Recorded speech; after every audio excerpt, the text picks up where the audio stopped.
Hello everyone, my name is Aradha and welcome back to 5th episode of series The Open Room. Hi everyone, my name is Vanshika Chauhan and today I am here to share a mystery story with you. So the title of the story is The Train That Never Arrived. बस कल मैं bore हो रही थी तो मैं YouTube में short scroll कर रही थी तो मेरे पास ये स्टोरी आई और मैंने सोचा क्यों ना ये स्टोरी आपके साथ शेयर की जाए। तो ये स्टोरी जो है शुरू होती है 1986 से। 1986 में आरव नाम का एक बच्चा जो है टीवी में स्टोरीज मतलब टीवी में न्यूज़ देख रहा था। तो उसने वहाँ पर देखा कि एक ट्रेन जिसका मतलब गवर्नमेंट के हिसाब से तो उसका एक्सीडेंट हो चुका था, पर ना ही कोई बॉडी मिली और ना ही ट्रेन के कोई पार्ट मिले। पर बड़े होने के बाद जब वो जर्नलिस्ट बना तो उसने इस स्टोरी को डिस्कवर करने का सोचा 1990 में, पर वो स्टेशन बंद हो चुका था। ये स्टोरी है पुरानपुर के एक छोटे से स्टेशन की।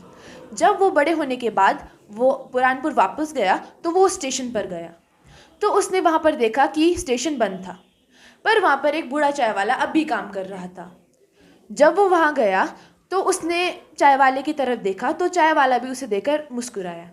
चाय वाले ने उसे पूछा कि क्या तुम आरव हो? तो वो एकदम से शॉक हो गया क्योंकि वो बहुत टाइम से वहाँ नहीं गया था, तो उन लोगों उसको उसके बारे में कैसे पता।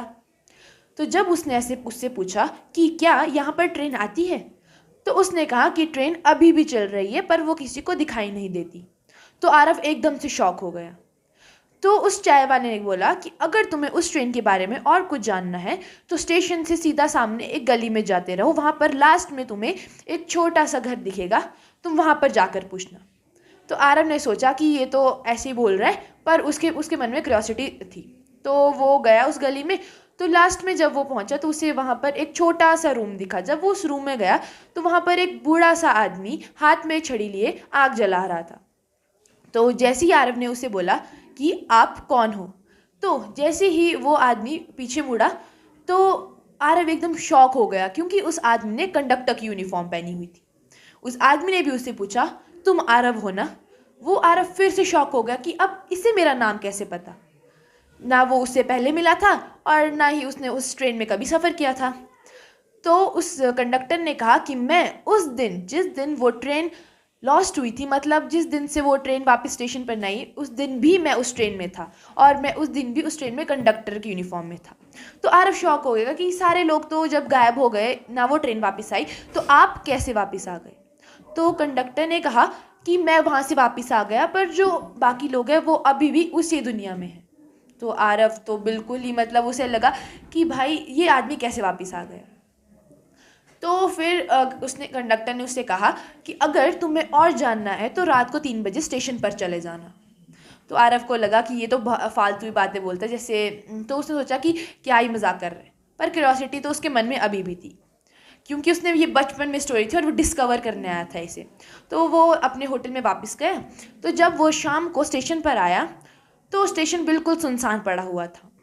तो उसने सामने से ट्रेन की सीटी सुनाई दी। जब उसने सामने देखा तो उसके सामने आकर एक ट्रेन रुक गई। जैसे ही ट्रेन के दरवाजे खुले तो उस ट्रेन में कोई नहीं था और ट्रेन से एक आवाज़ आई कि क्या तुम भी इस ट्रेन पे चढ़ोगे या बाकी लोगों की तरह सिर्फ यहाँ से देखकर चले जाओगे? तो आरव को एकदम से शॉक लगा कि ये ऐसे ऐसे कौन, मतलब किसकी आवाज़ आ रही, क्योंकि ना तो उस ट्रेन में कोई दिखाई दे रहा था और ना ही लाइट थी। तो जैसे ही आरव अपना एक पाँव आगे बढ़ाता है, वो चढ़ने की कोशिश करता है, वैसे ही उसे ट्रेन के मिरर में एक परछाई दिखाई दी। उसकी परछाई तो थी, पर वहाँ पर एक और परछाई थी। वो परछाई थी उस कंडक्टर की। पर आरव एकदम से शॉक हो गया और जैसे ही वो पीछे मुड़ा तो वहाँ पर कोई नहीं था। ये देखने के बाद वो वहाँ से भाग गया। पर जब वो सुबह उठा तो वो अपने होटल के रूम में था।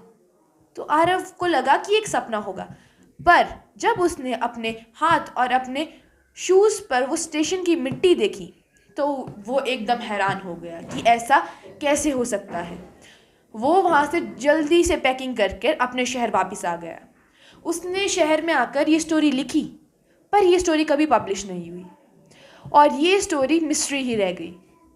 और फिर कई लोगों ने, मतलब जिन्होंने ये स्टोरी पढ़ी, तो उन्हें लगता है कि जो भी ये स्टोरी पढ़ता है तो उसे रात को 3 बजे ट्रेन की आवाज़ सुनाई देती है और ये मिस्ट्री स्टोरी अभी भी मिस्ट्री बनी हुई है। So thank you, hope you like the story.